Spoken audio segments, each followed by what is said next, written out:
महिलेला मृत घोषित केलं. अंत्यसंस्काराची तयारी झाली. मृतदेह असलेले अँब्युलन्स खड्ड्यात आदळली आणि जो चमत्कार झाला त्यानं सगळ्यांनाच अवाक केलं. अब तो अच्छी फीलिंग आ रही है, जिंदा बैठे हैं हम. मृत्यू या एका शब्दानं सगळ्यांच्या मनात धडकी भरते. पण जर एखाद्याला डॉक्टरांनी ब्रेन डेड घोषित केलं असेल आणि त्याच्या अंत्यसंस्काराची तयारी सुरू असतानाच तो व्यक्ती मृत्यूच्या दाढेतून परत आला तर हे तुम्हाला एखाद्या चित्रपटाची कथा वाटेल. पण युपी मध्ये अशीच एक घटना घडलीय जिथं खड्ड्यामुळे एका महिलेला अक्षरशः नवजीवन मिळालंय. पिलीभीत इथल्या विनीता शुक्ला या न्यायिक न्यायालयांमध्ये वरिष्ठ सहाय्यक म्हणून कार्यरत आहेत. 22 फेब्रुवारीला घरात काम करत असताना त्या अचानक बेशुद्ध पडल्या.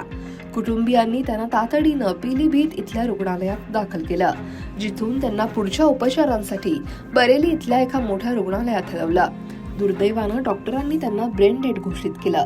याचा अर्थ काय? त्यांच्या शरीरातले सगळे अवयव हे हळूहळू निकामी होत होते आणि वाचण्याची कोणतीही आशा नव्हती. इन्हें 22 तारीख को बीपी की शिकायत इन्होंने बताई कि हमें बीपी लग रहा है, कुछ बढ़ा हुआ है. इन्होंने गोली खाई.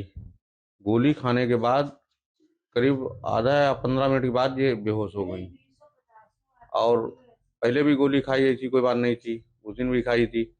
तो यहाँ से ले गए सरकारी अस्पताल से. हम सरकारी अस्पताल वालों ने राय दी कि वहाँ ले जाओ रोहिलखंड.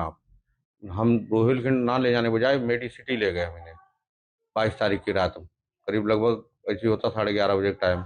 वहाँ ले गए, वहाँ भर्ती कराया. सोमवार को 23 तारीख को उन्होंने शाम को करीब लगभग 7:30 बजे कहा घर ले जाओ, इनमें कुछ है नहीं, हम रिफ़र कर देंगे, घर ले जाओ आप. इनकी सांस भी कहीं नहीं आ रही है, पल्स भी गिर रही है और बीपी भी दवाई चढ़ा रहे हैं, बीपी भी डाऊन हो रहा है. 22 फेब्रुवारीला ब्रेन डेड घोषित केल्यानंतर डॉक्टरांनी 24 फेब्रुवारीला त्यांनी घरी पाठवून दिलं, कारण आता काहीच शक्य नव्हतं. कुटुंबियांनीही जड अंतःकरणानं त्यांच्या अंत्यसंस्काराची तयारी सुरू केली. नातेवाईक जमले, घरात शोकाकुल वातावरण होतं. विनीता यांना रुग्णवाहिकेतून बरेली हरिद्वार राष्ट्रीय महामार्ग 74 वरून घरी आणलं जात होतं. हा महामार्ग इतका खड्ड्यांनी भरलाय की हाफिजगंज जवळ अचानक रुग्णवाहिका एका मोठ्या खड्ड्यात आदळली आणि तिला जोरदार धक्का बसला. हा धक्का इतका तीव्र होता तो ब्रेन डेड घोषित केलेल्या विनीता शुक्ला यांच्यासाठी जीवनदायी ठरला. चमत्कारावर विश्वास बसणार नाही, पण या धक्क्यानंतर त्यांच्या शरीरात हालचाल दिसू लागली आणि त्यांचा श्वास हा पूर्ववत सुरू झाला. हा क्षण त्यांच्या कुटुंबियांसाठी आश्चर्यकारक होता. मी कुटुंबाला अंत्यसंस्काराची तयारी करायला सांगितलं होतं. त्यांचा श्वास थांबला होता. केवळ हृदयाची धडधड अत्यंत मंद होती. पण खड्ड्यात आदळल्यानंतर माझ्या पत्नीनं सामान्यपणे श्वास घ्यायला सुरुवात केली, असं त्यांचे पती कुलदीप कुमार शुक्ला यांनी सांगितलं.